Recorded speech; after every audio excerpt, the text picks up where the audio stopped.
Also recovering a truck with radioactive medical gear that gunmen stole from a gas station 2 days ago.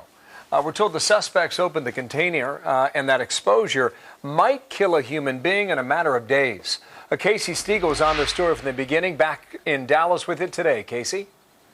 Hey, Bill. Yeah, it's important to point out that according to the experts, they say it could kill a person relatively fast. But authorities in Mexico are saying that the general public is not in danger. The danger is to the two thieves who somehow opened this container containing the radioactive material. Still unclear how they were able to even get it open in the first place. It was ditched in a pretty remote area near Mexico City where the truck was initially stolen. Just to be on the safe side, a big perimeter has been set up, and crews are currently working to contain the radioactive substance called cobalt-60, a process we understand that could take days, if not weeks.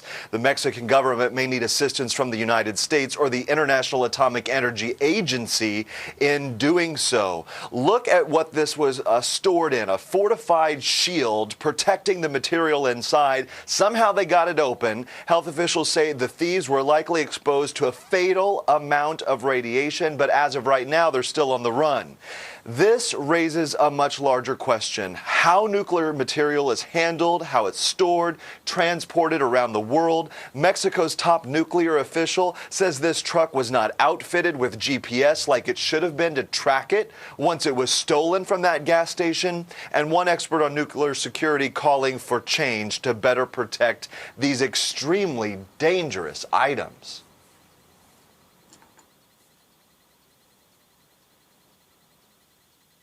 There's a very big problem around the world with radiological material. A lot of this material is not accounted for. There are not good methods to ensure that it's disposed of properly. Now, cobalt-60 is used to treat cancer, so it's typically used in hospital-like settings. In fact, it was on its way from a hospital in Mexico to a special nuclear storage facility. Well, Casey, thanks. Casey Stiegel, the update there from Dallas. Thank you. Allison has more on that. All right, so Bill, it looks like we averted a catastrophe here when this truckload of missing radioactive material has been found, as Casey said, in Mexico. But what if this stolen truck had gotten into the wrong hands? Republican Mike McCaul from Texas is chairman of the House Homeland Security Committee. Congressman, thanks for being with us.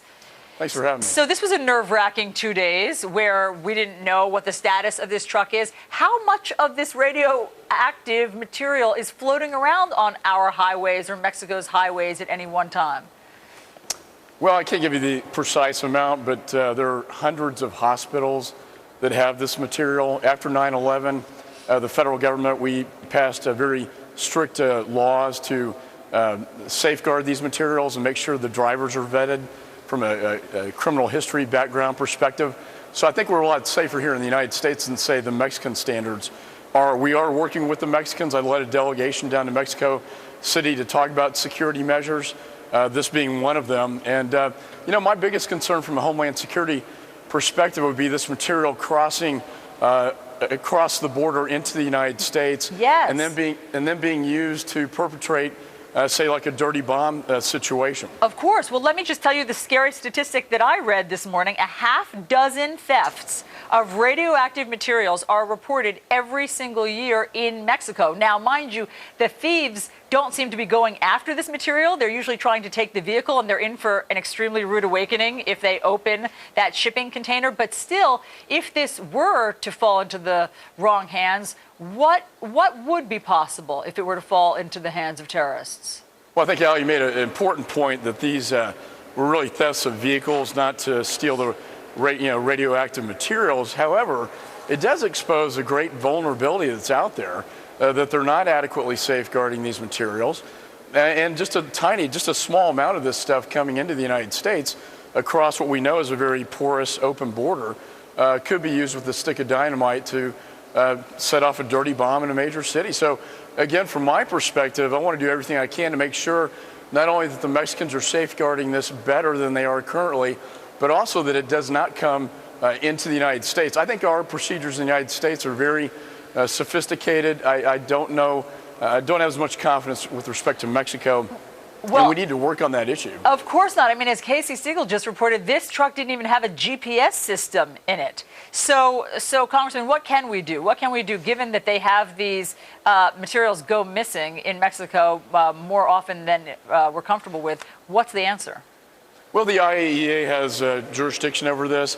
We do work closely and cooperate with the Mexicans.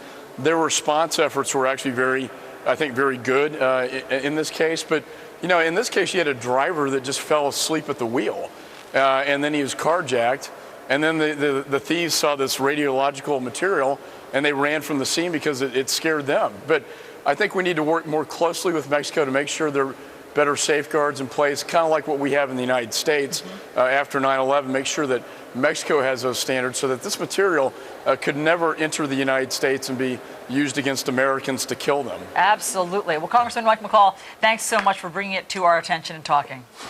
Allie, thanks for having me. New polling